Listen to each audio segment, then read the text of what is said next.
welcome back. Today's video is going to be somewhat similar to some of my videos that I was posting last year and in previous years, and it's going to be more so centering around my YouTube income and talking a bit about that, but I thought I'd do it in a little bit more of like a let's chat kind of a video where it's not so structured. I just wanted to talk about YouTube revenue in general because I think so many people tend to have this like misconception of YouTube revenue being like the primary way that many YouTubers make their income.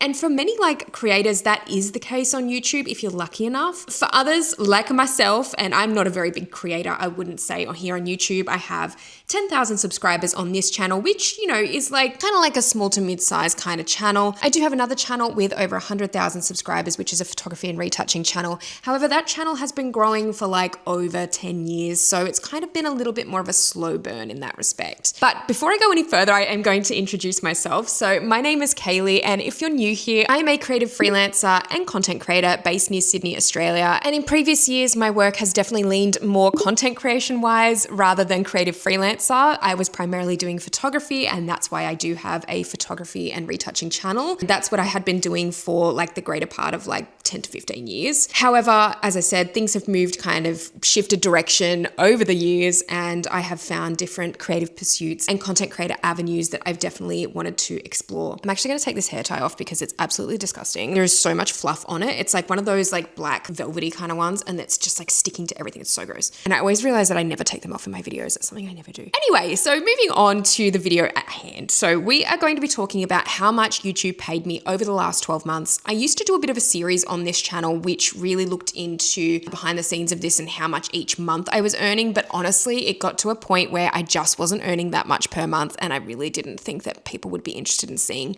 like the minimal amounts that I would be earning per month. Honestly, I'm still kind of at the point where I'm not really earning anything substantial from YouTube per month. I've always kind of tended to treat this income as extra income. Now with this channel, I definitely go into the behind the scenes of being a content creator and a creative freelancer. And I like to dig a bit deeper with finances, with business finances in particular, with, you know, income. And these types of videos I do think help enlighten people who maybe potentially want to go on the same career path, or, you know, sometimes if you're just feeling a little bit nosy and you want to know how much people earn. I'm that way. I feel like I'm that person. So I feel like if you're interested in any of that, this might be the video for you. Like I said, I used to do videos like this one, but unfortunately, as my YouTube income kind of dipped over the years and has kind of fluctuated, there's been sort of, I think, a point in time where I just decided that it was not really worthwhile doing them per month, but I feel like maybe doing them once every 6 months to a year is still interesting for people because you're kind of seeing it on a grander scale as well. You're kind of seeing how it can fluctuate and potentially what things may influence it. So the last time I did do a YouTube revenue video was like at the beginning of this year, I believe. And that was more so for like my yearly reset. If you hear jingling, by the way, in the background, that's just my dog Kaito. So I thought now would be another good time to do this because it's kind of the middle of the financial year, start of the new financial year here in Australia. And I did do a business reset recently where I talked about my income. So I thought I would do it for more like the last financial year of what YouTube has actually paid me in the last 12 months. Yeah, there has been some slight improvements in the last couple of months where a couple of my videos have just kind of like, I think had a little bit more traction, but it's just like a bit of a deep dive into that. So once I actually go through the figures though, I will talk a little bit more about what I'm doing this year to kind of strive for different ways to earn with my channel and ways that I think all content creators should really be looking at. I definitely have plans to do a video for maybe next month where I go into depth of how I actually earn money as a content creator and creative freelancer and go into like all of my income streams, really talk about that a bit more because I think that would be, again, really enlightening. But this video, I'm going to be talking about some of the things that I'm doing to kind of help source myself work at the end, but also, you know, going through my YouTube revenue is also something I think that maybe some people might be interested in. So let's get straight into the YouTube revenue, and we're just going to be going into the estimated revenue section here. And we're going to look at the entirety of the last 12 months in terms of like exactly each month what I have been earning. So I have written down the numbers as well, so I'm actually going to go through them first. July last year, we're going to start with. Now, this was a really low earning month. I don't know in particular what influenced this particular low earning month. I don't think I really posted a lot in July last year because this was right before I actually gave birth to my daughter. That was in early August, so I don't think I was posting a lot in the lead up to that in July, but either way,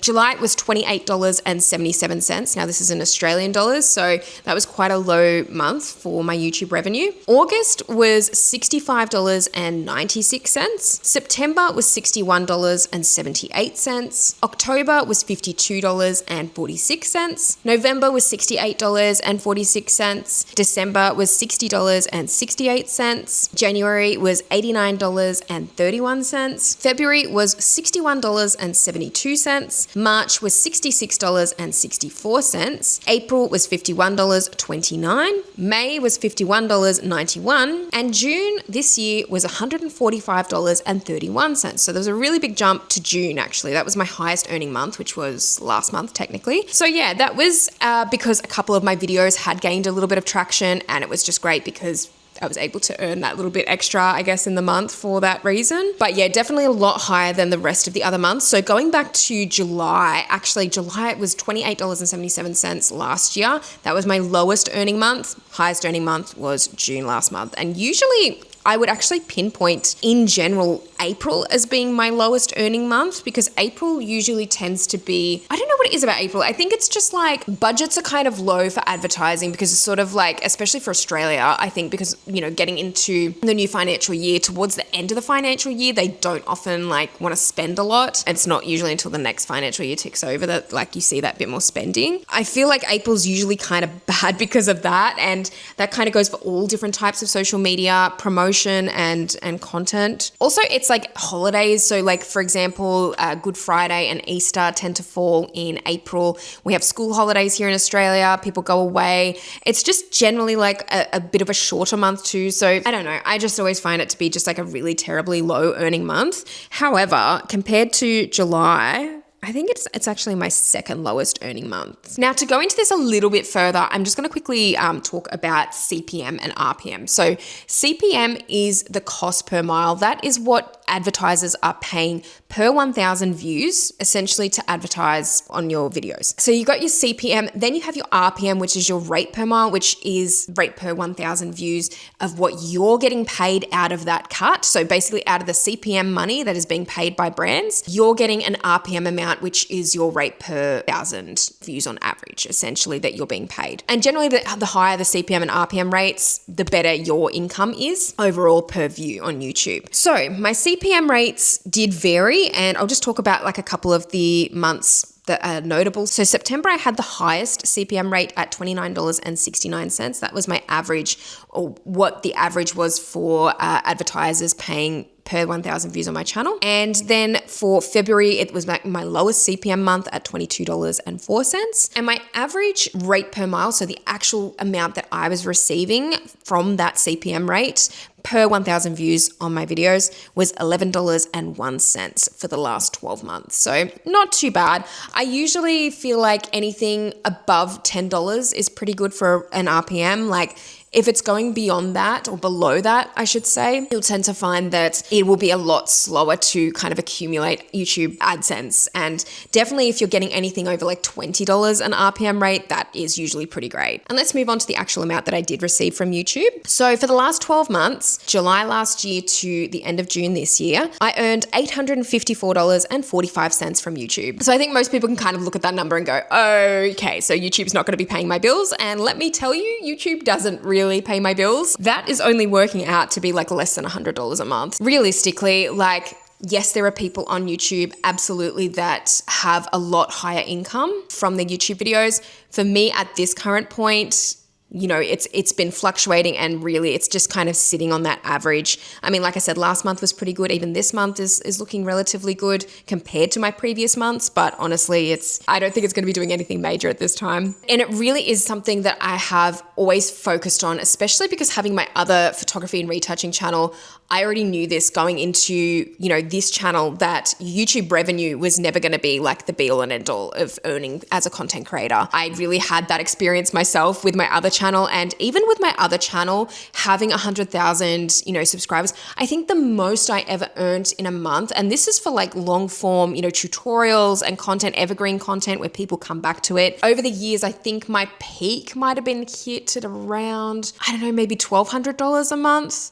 And, I put a lot of work into that channel, a lot of work over the years. I kind of feel like $1,200 for the work that I was putting in, to know that that was my peak. And yeah, I was probably getting over $1,000 a month for maybe, I don't know, at my peak for maybe 12 months or 2 years or so, roughly. But yeah, now it's nowhere near that. And the thing is with YouTube too, is the algorithms change, the way that they pay creators can change at any given point. So I don't feel like there's much point always focusing on increasing your YouTube revenue. I think if there's like easy, simple ways that you can maybe do it, like there's definitely some topics that will earn you more money than others here on YouTube. And I know that, actually one of the topics that I'm doing right now, being finance, can often offer like higher CPM and RPM rates. So that is something to kind of like consider, I guess, if it works for your channel. Certain topics might pay a bit higher.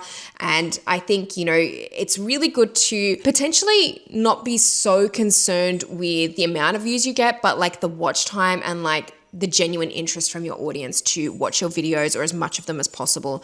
I genuinely think that's more important than always looking at the revenue, because I think if you've got like really dedicated followers, I think that that's really invaluable in so many respects, virtually, rather than just trying to like attract more people to your channel to get more YouTube revenue or trying to find ways to do that. Having said that, I'm going to talk about some things that I am doing personally as a content creator to try and earn more, I guess, in terms of, projects I can work on, things I can do, some things that are a bit more in my control to change and to reach out. And I'm saying this, like I said, as a smaller content creator. I don't believe that you need to have hundreds of thousands of subscribers before you start doing any of this. This is absolutely stuff that you can start doing now as a creator. So to talk about a few of the things here that I am personally doing at the moment, I am doing a lot of pitching. Now, I've spoken about this before on my channel, but those of you who don't know, my husband and I have a travel vlogging channel called Wonder Walkers together. We've had that since like 2017, I think. And we also do, travel content as photographers. And as I have been a professional photographer as well, I have definitely leaned into travel as well as beauty and fashion. So over the years, I've sort of developed a bit of a portfolio, as has Dan, and we have now kind of like combined forces to start offering that to brands. So really utilizing our skills that we already have, like kind of more brick and mortar skills, I guess, that physical skills like retouching, like photography and video, that can really be offered to different travel brands. This is where a lot of my pitching is kind of happening at the moment. I'm really trying to focus on this, obviously because Dan is no longer in his role and he's trying to focus on this too, being more freelance kind of work and contract work. But this is just something I think that we've always wanted to do together. So we're finding that now is kind of the time to just start reaching out and see what happens. So we have done like a number of pitches already. We have been working and collaborating with certain brands, travel brands, over the last few years anyway. So it's just kind of like upping that a bit more and really ramping up so we can start to earn more money from that avenue. Pitching, I've found, is something quite addictive, and I've actually found it to be, I think, a lot easier than what people realize. I think a lot of people think that pitching must mean like, like kind of like you're applying for a job, which you kind of are when you're doing pitching, but it's a little bit different in the sense that like these days as well, compared to like 10 years ago, there is so much more available, especially for like, say, travel content creators these days than there was 10 years ago. A lot of tourism bureaus, a lot of agencies, a lot of tour companies, car hire, camper van hire, there's so many different avenues you can go down as a travel content creator, but a lot of them have, segments or parts of their website where you can go in and apply to be a photographer or a content creator, to share your work with these brands. So you can kind of get it in front of them and try to, I guess, form working partnerships with them. So that's really what we've been honing in on recently and trying to do more and more of that to ramp that up. I personally feel that pitching is one of those things that's almost like a non-negotiable as a freelancer, unless you're getting absolutely swamped with work all the time and you just don't have the time, which definitely can happen. Other than that, and other than those time periods, like pitching, I feel like is always a great thing to do, particularly with being a photographer. I feel like that was always something that was like part of my job and as a content creator. So it's just definitely flowed through into some of the other artistic creative pursuits that I have done. So pitching is really something that we're focusing on at the moment. Also having numerous niches, I feel like is a good way to try and improve your income as a content creator. So like I said, I don't just have this channel, I have a travel vlogging channel, and I also have a photography and retouching channel. I have different avenues across those content creator channels of earning money. I also have separate Instagram accounts and TikTok accounts kind of associated with each. So, there's always ways you can cross promote, always ways that you can kind of try and earn different avenues that way as well. That's one of my favorite things to do as a content creator. And then it also satisfies my need personally of doing more than one thing. I'm just like that person that really enjoys having different creative pursuits. So to know that I've got different things going on at any given time is really nice and it's exciting. Now, sponsorships, another thing that I'm really trying to actively do with sponsorships is to create ongoing partnerships over several months. I always feel like this is a better way for brands to advertise with me on my channels or with my social media accounts, because it's giving your audience a chance to see the actual brand being promoted. If you only create one piece of content on like just a once-off thing, your video or your photo or whatever it is not necessarily going to be sent to all of your followers. They're not necessarily going to see it. So I think it's really good to continuously partner up with brands over several months, do packages, things like that, to kind of like have that not only ongoing work, which creates better stability for you as a content creator, but also allows you to have a better chance of actually promoting a brand on your social media. It's giving them a better chance to have visibility. Also keeps the brand name a bit more front of mind with your followers, I believe. Another thing that I'm really going to be focusing on this year, especially to increase my earnings, is UGC content. User-generated content is content that is created for the brands themselves.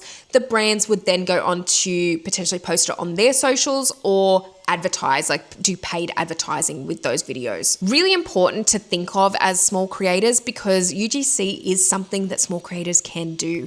You don't need to have like a minimum following to do this kind of stuff. You just kind of have to be decent at it and creating the videos and be able to, I guess, take a little bit of direction from the brand in terms of what they want and hooks and things like that. But like I said, UGC, definitely something to get onto as a smaller creator. It's really something you can start doing immediately and something that you can pitch to brands immediately, as long as you have, I guess, like a few examples of videos that are kind of similar in that way. Now, I did talk about this briefly before, but using my freelance skills that I have, like the brick and mortar skills, like photography, retouching, video editing, videography, operating a drone, finding ways to use that in different circumstances where you can pitch that out to brands and things like that as a content creator is a really good way to go. So if you do have any of those freelance skills, really great. As well, if you're a writer or you do blogging, another really good skill to have. And then I also really like to focus on educational work. So if there's ways that I can be creating courses, whether this is for brands or for myself, I have done in the past, I think this is a really good way to go to. I have done a lot of educational content, sponsored content kind of thing through different brands and through different channels. So I really enjoy doing that. I feel like it's a little bit of giving back too, to actually help people along that might need a little bit more education in certain areas, especially with any freelance skills that you might have or skills with content creation. So there's always education as well. And that is like the main, I would say, methods that I'm really focusing on. I think that it's really important to have more than one stream of income, no matter what, as a content creator. And this particular video will show that with my income from YouTube. Like, obviously, there's not going to be too many people that can live on $800 a year from YouTube. It's just not possible, especially not here in Australia. It's like, it is virtually impossible to. So knowing that I earned that for the year, it gives a really good impression of like why you shouldn't rely on it so much, as opposed to maybe some of these other avenues that can create other ongoing opportunities and work for you. But that's pretty much what I wanted to talk about in this video today, and I hope you really enjoyed it. If you liked it, please give it a thumbs up, and if you haven't subscribed to my channel already, make sure you do, because I'll be posting a lot more like this in future. If you want to see more videos on things like this, and particularly with income, definitely let me know in the comment section. I love doing my budget resets at the beginning of each month, so there will definitely be another one for August coming up soon, where I'll go through my budget and my husband's budget, and we'll go through all of the income, all of the expenses, and talk about it further in depth. But yeah, apart from that, I think I'm going to leave the video here. So let me know down in the comment section below how your YouTube revenue is. If you are monetized, I would love to hear. Do you find that it fluctuates a lot, or do you find that it's pretty stable? It's always interesting to hear from different creators in terms of like how their YouTube revenue is going. And let me know down in the comment section as well. Are you close to being monetized? Is that a goal for this year? Let me know in the comment section. Like I said, I'm going to leave this video here for today though. So thank you so much as always for watching, and I'll see you in the next one.